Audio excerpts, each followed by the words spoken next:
Hey law-abiding citizens, how's it going? In football, there's lots of illegal cheats that give you an unfair advantage and have gotten players banned for using in the past. The rules in football are strict, you know, cheats like this are usually forbidden. Usually. It turns out there's some cheats out there that bypass the rules. Cheats you could use in a match and get away with. Cheats that are completely legal. Today I will be trying all of these legal football cheats that make you run faster, shoot harder, jump higher, save better, and even give you mind control. Okay, probably not that last one. Do these cheats actually work? Could I use them in a match? And how much better do they really make you?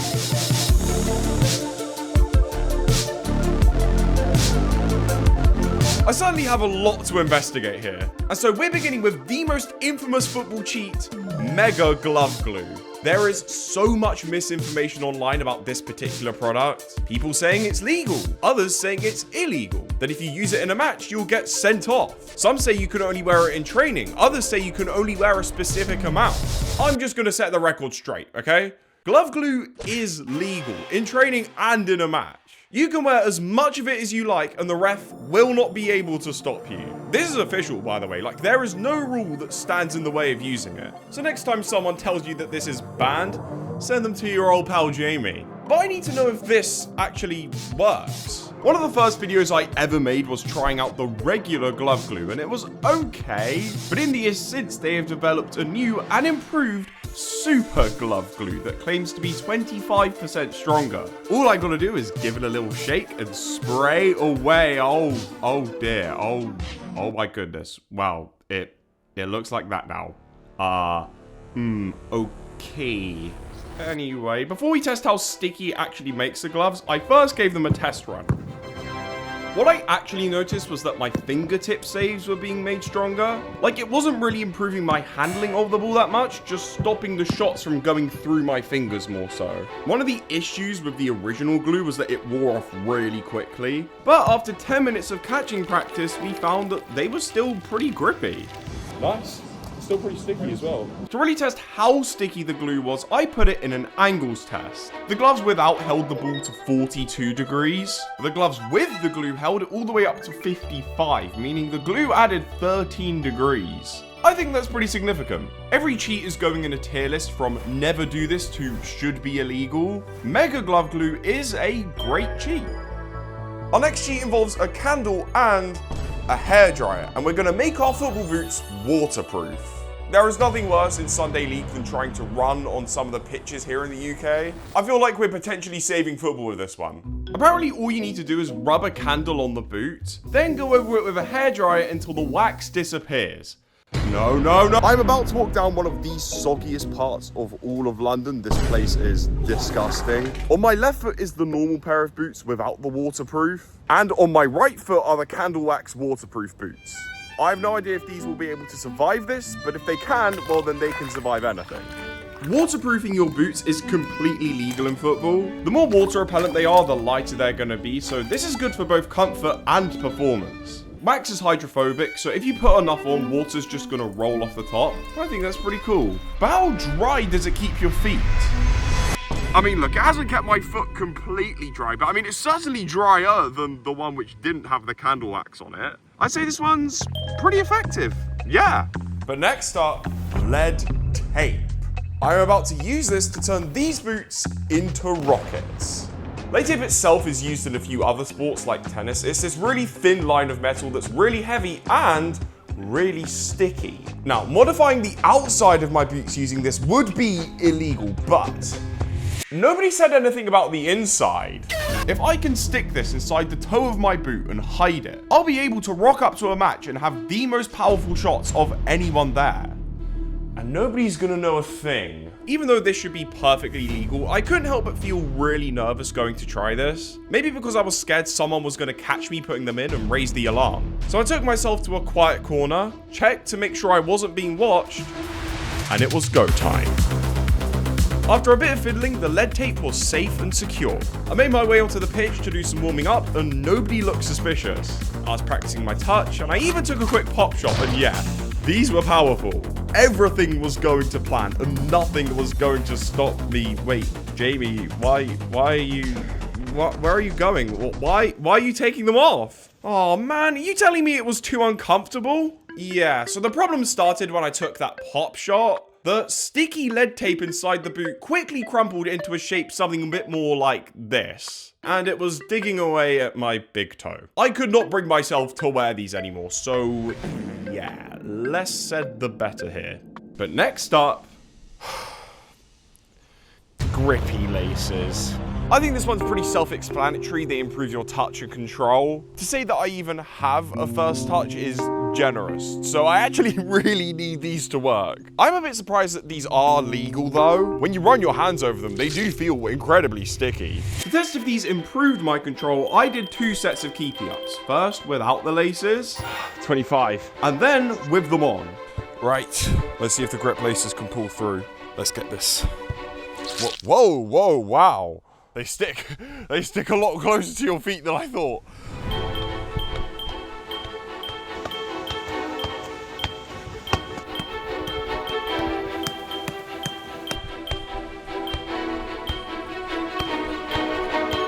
Twenty-six, 27, 28, 29, 30, 31, 31! Hey, that's not so bad. Actually did okay. Damn, those... I'm actually quite impressed with those. I don't really have much anything else to say. Man, I'm going to keep these on the boots. I'm not going to take those off.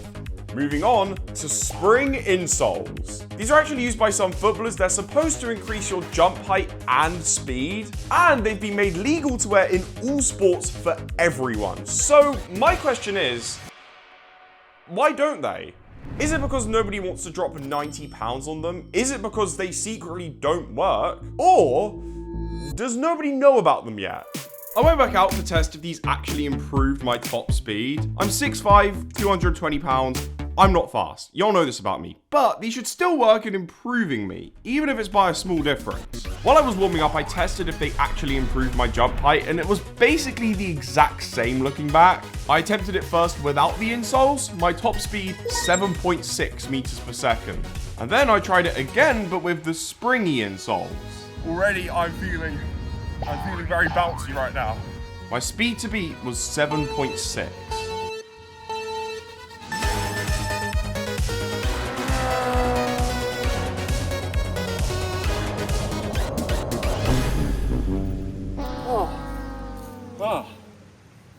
Damn. If I'm being honest, those felt basically the same. Maybe there'll be a big difference in my final scores, but I didn't feel that much faster if I'm being honest. Next up are lace covers. This is actually a product I've had on the channel before. I tested my first touch, didn't go to plan. But some of you rightfully pointed out, Jamie, these are A, meant to improve shot power and curve, not really your control. And B, they're legal to use in training and a match. So yeah, I got that all wrong the first time around. So before I put them to the test against the speed gun, I tested how powerful and swervy they actually made my shots. I couldn't really tell for certain though. So I tested how big a difference they actually make. By the goal is a speed gun test. Let's see how powerful these actually make my shots. I took a few shots without the lace covers. The fastest one, 55 miles per hour. Then it was time to attach the lace covers. Let's see if they make my shots more powerful, and if so, by how much?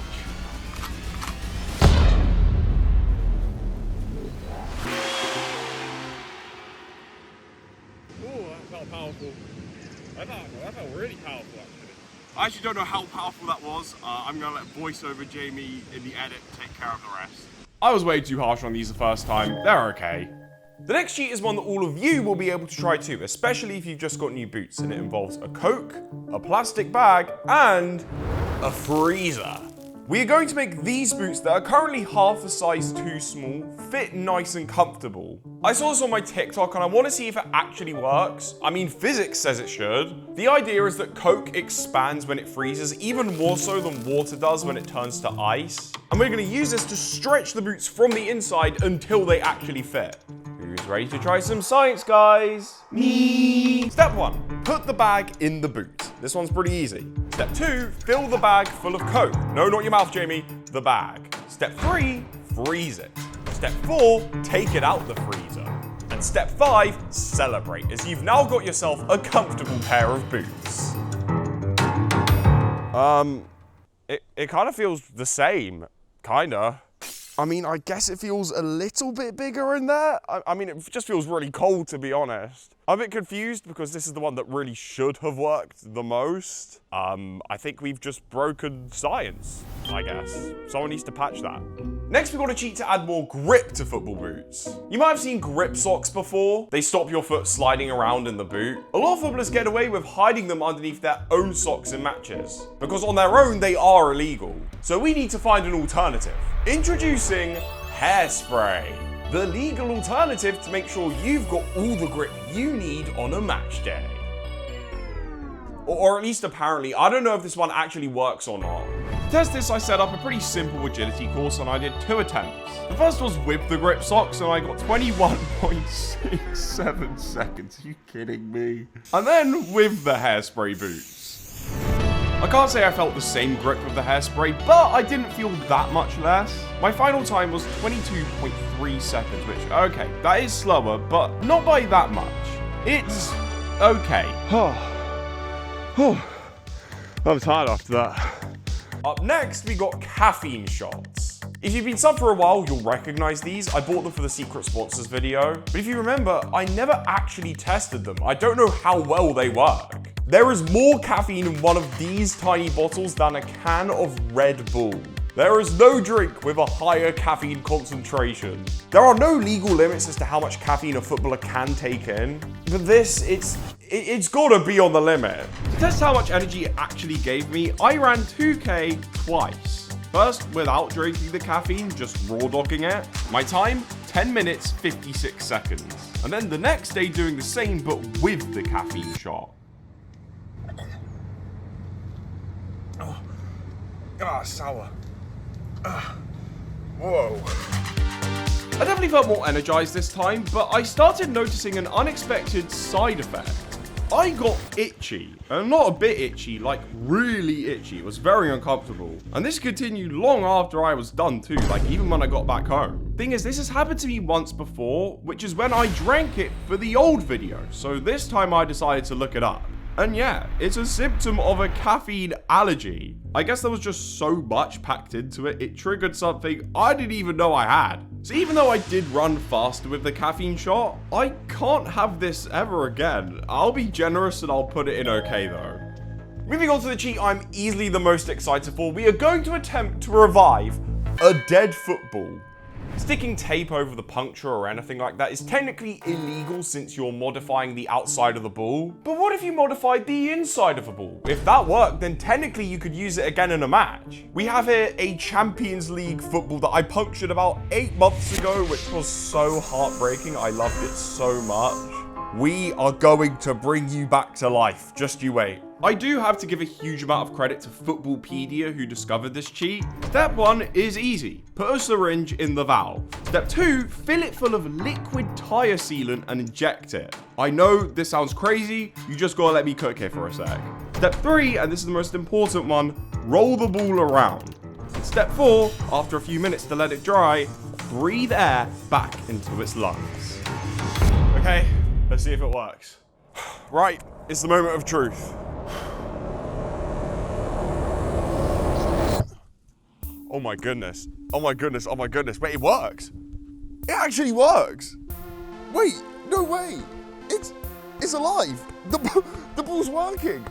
It's back to normal. You're back. You're alive. Afterwards, I took the ball straight back out to film for my Instagram. You guys should go check that out. But afterwards, it was still fully inflated. Like, it felt brand new. It's a good enough cheat that it should be illegal, but I don't think we should ban it. I think it's pretty cool. Well, thank you guys so much for watching. We are now on the road to 400k subscribers. I got some very big and exciting videos coming up, and I can't wait to share them with you. So make sure you're subscribed because you don't want to miss them. And yeah, that's pretty much all from me. See you in the next one, Kings.